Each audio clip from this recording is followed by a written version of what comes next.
refleksi pembelajaran, rencana tindak lanjut, dan hasil refleksi pengalaman belajar selama mengikuti mata kuliah seminar.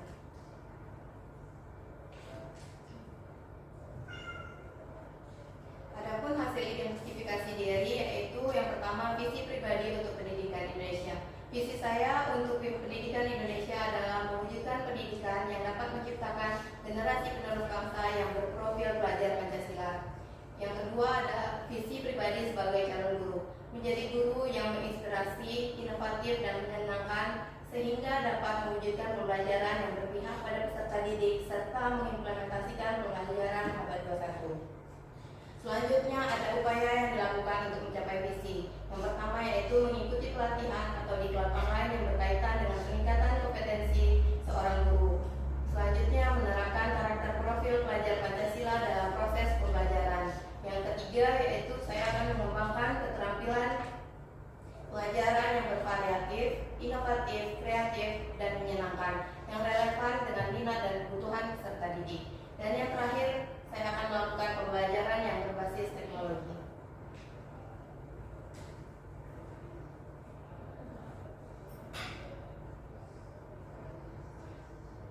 Bapak Ibu, adapun desain inovasi pembelajaran saya yaitu implementasi pembelajaran diferensiasi proses dalam praktik lapangan.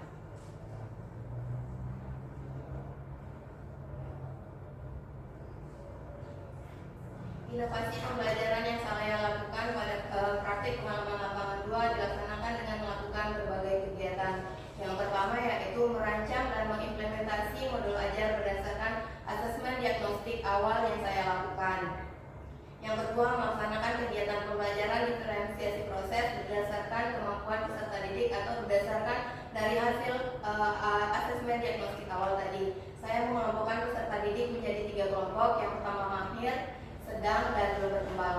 Dan saya juga menggunakan platform pembelajaran yang mengintegrasikan teknologi dalam pembelajaran. Platform itu yaitu Workwalk.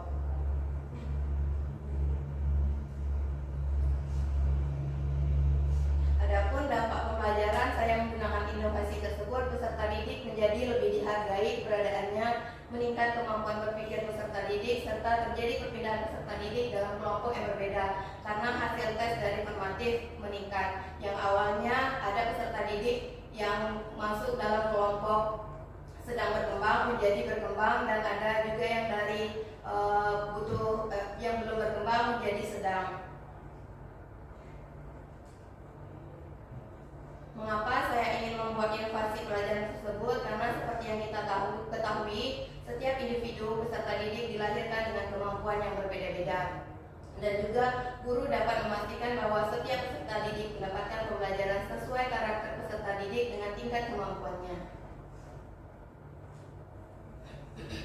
Adapun rencana tindak lanjut yang saya lakukan setelah menerapkan inovasi tersebut yaitu perlu mempelajari lebih dalam mengenai teori tentang kemampuan peserta didik. Yang kedua, melakukan evaluasi desain pembelajaran yang telah saya implementasikan. Yang ketiga, meminta saran atau masukan kepada teman sejawat terkait desain inovasi pembelajaran yang telah saya implementasikan. Dan yang terakhir, perlu memperbaiki kekurangan agar lebih baik ke depannya.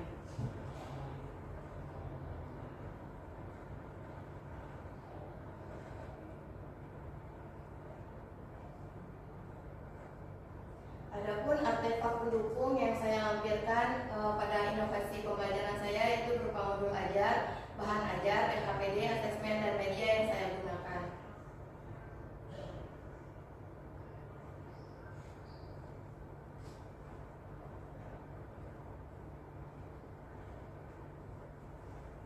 Hasil refleksi pengalaman belajar seminar PPG. Setelah mengikuti serangkaian refleksi pengalaman belajar pada mata kuliah seminar PPG, saya menyadari bahwa pendidikan di Indonesia seharusnya lebih fokus pada pengembangan keterampilan dan potensi peserta didik.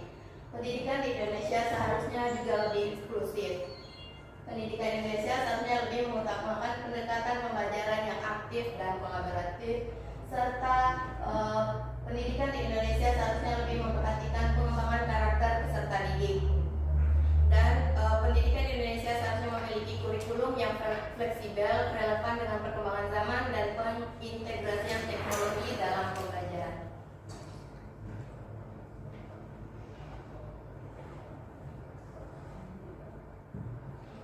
menjadi guru profesional, saya menyadari bahwa saya harus menjadi pembelajar sepanjang hayat. Sebab melalui proses pembelajaran kita dapat melatih dan mengembangkan berbagai kompetensi yang ada dalam diri kita. Selain itu, sebagai calon guru profesional, saya harus menguasai perkembangan teknologi dan dapat menerapkannya dalam kegiatan pembelajaran. Dalam kegiatan pembelajaran, guru profesional seharusnya mampu menanamkan pendidikan yang berpihak dan memerdekakan peserta didik melalui kegiatan pembelajaran. Ada 3 hal penting yang akan saya lakukan ketika saya memulai karir saya sebagai guru. Yang pertama, saya mengobservasi peserta didik agar saya mengetahui kebutuhan peserta didik dalam proses pembelajaran. Yang kedua, saya memanfaatkan teknologi dalam pembelajaran. Dan yang ketiga, saya akan mengembangkan kompetensi diri yang saya miliki.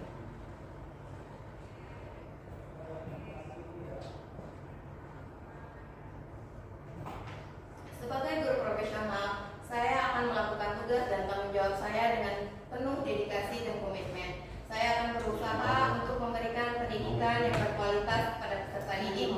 Saya akan menerapkan segala pemahaman yang telah saya peroleh selama mengikuti pendidikan profesi guru. Karena semua materi yang saya peroleh tersebut memberikan pemahaman dan dampak yang baik dalam proses kegiatan belajar mengajar. Dalam kegiatan pembelajaran, saya akan menerapkan pembelajaran yang berpihak pada peserta didik dengan menggunakan berbagai pendekatan yang telah saya peroleh selama mengikuti perkuliahan pendidikan profesi guru. Terima kasih, saya rasa hanya ini presentasi saya mengenai seminar PPG. Saya akhiri dengan Assalamualaikum warahmatullahi wabarakatuh.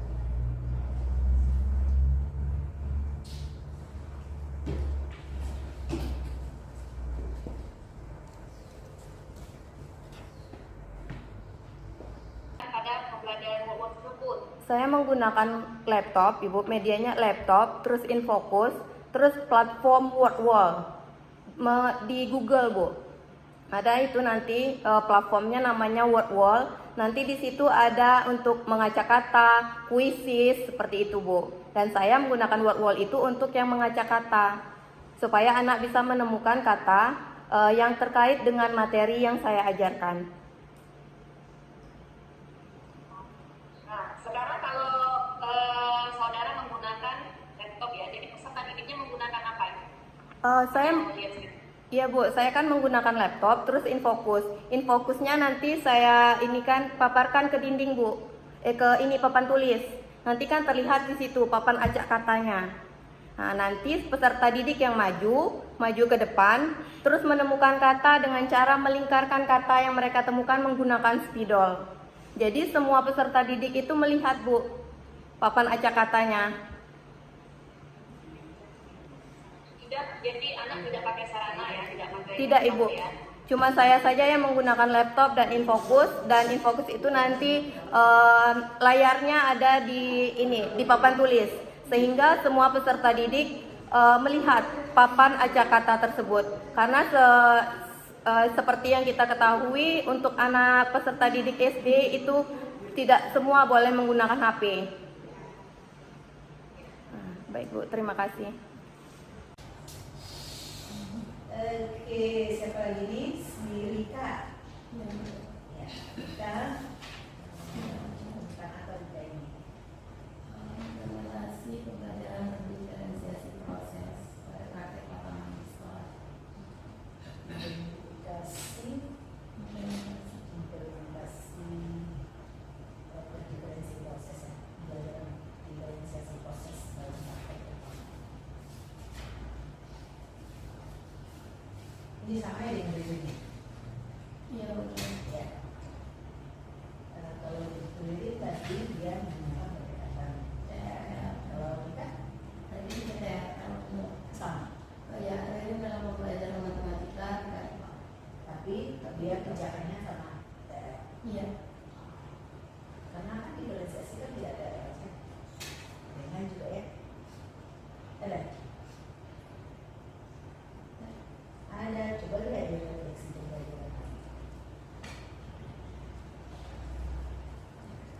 Tapi kalau di sini diferensiasi proses dalam di sini menggunakan media, kalau sini ya platform kali ya. Iya, betul.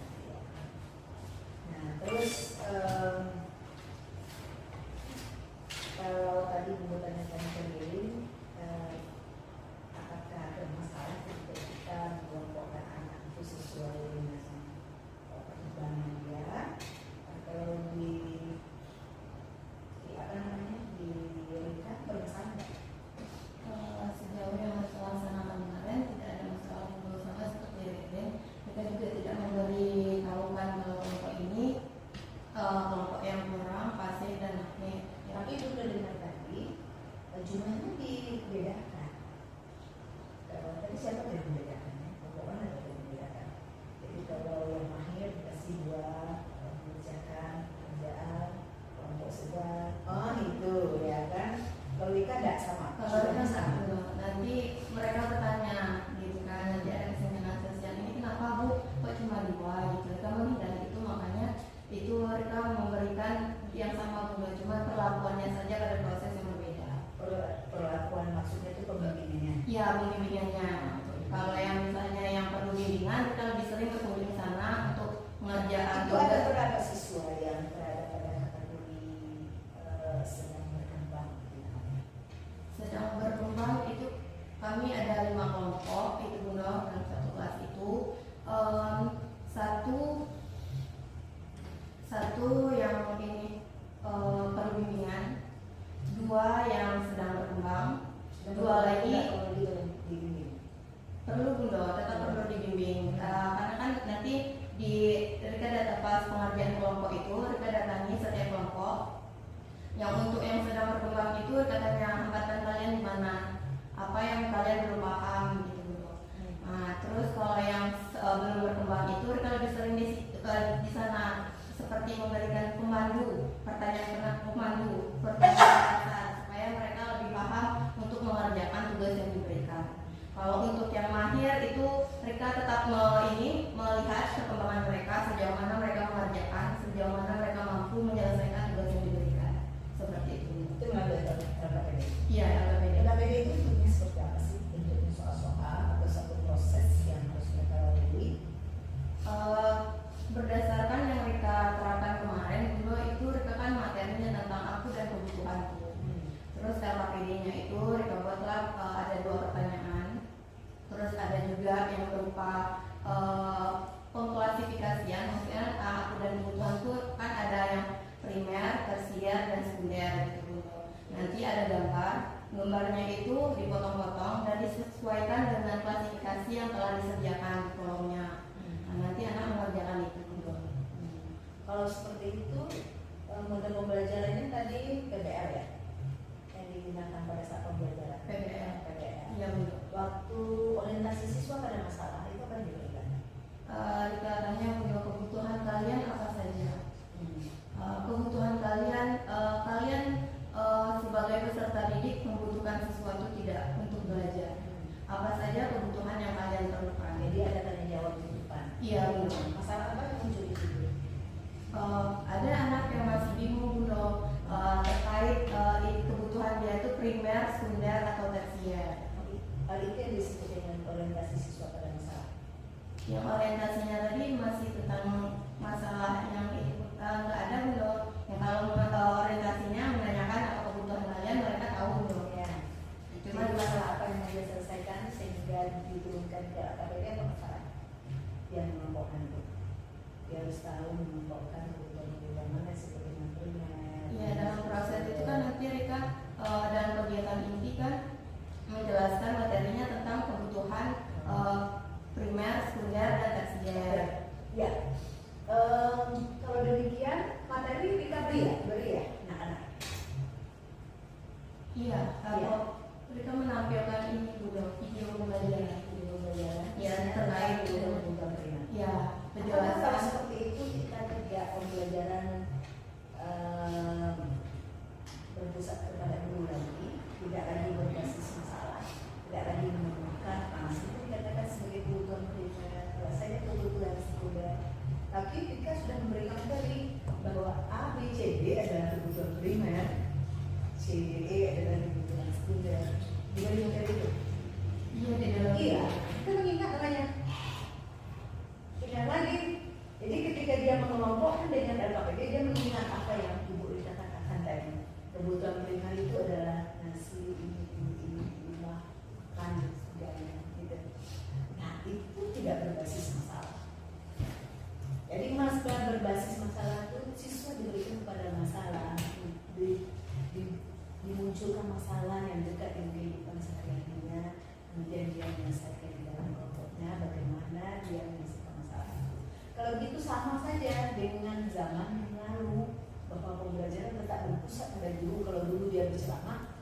yang bagi dia apa. Medianya itu berisi tentang materi. Gitu. Nah, berarti pendekatannya masih pendekatan berpihak pada guru, berpusat pada guru. Jadi yang tidak lagi berbasis masalah. Nah, kalau itulah KPB-nya, data tadi yang mengelompokkan ini rumah masuk kebutuhan sih, pakaian masuk kebutuhan sih. Dia mengingat apa yang Ibu Rika berikan ya. Karena Bu Rika sudah memberikan materi. Ingat bahwa PBL itu adalah singkatan dari program pembelajaran berbasis masalah. Jadi masalah lah yang diberikan kepada anak, bagaimana dia menyelesaikan masalah itu, masalah-masalah yang dekat dengan kehidupannya sesuai dengan ya. Nah, itu juga menjadi kemarin refleksi dulu setelah Reka menerapkan itu pertemuan 1 dan pertemuan keduanya disuruh ini lagi pembahasan itu, nah, tapi ini tidak ada muncul di RPL mereka. Kira dia tidak lanjut. Nah, jadi mungkin akan next nanti ditambahkan ya. Anak-anak yang seperti itu perlu didekatkan dengan permasalahan dengan dirinya, dan dia harus menyelesaikan permasalahan itu yang berpikir kritis itu di situ. Tidak, masalah itu bukan masalah yang rumit, tidak, tapi masalah yang memang cocok dengan kehidupan dan perkembangan dia. Jadi apa tadi namanya, berdiferensiasi prosesnya itu betul-betul proses sesuai dengan perkembangan anak.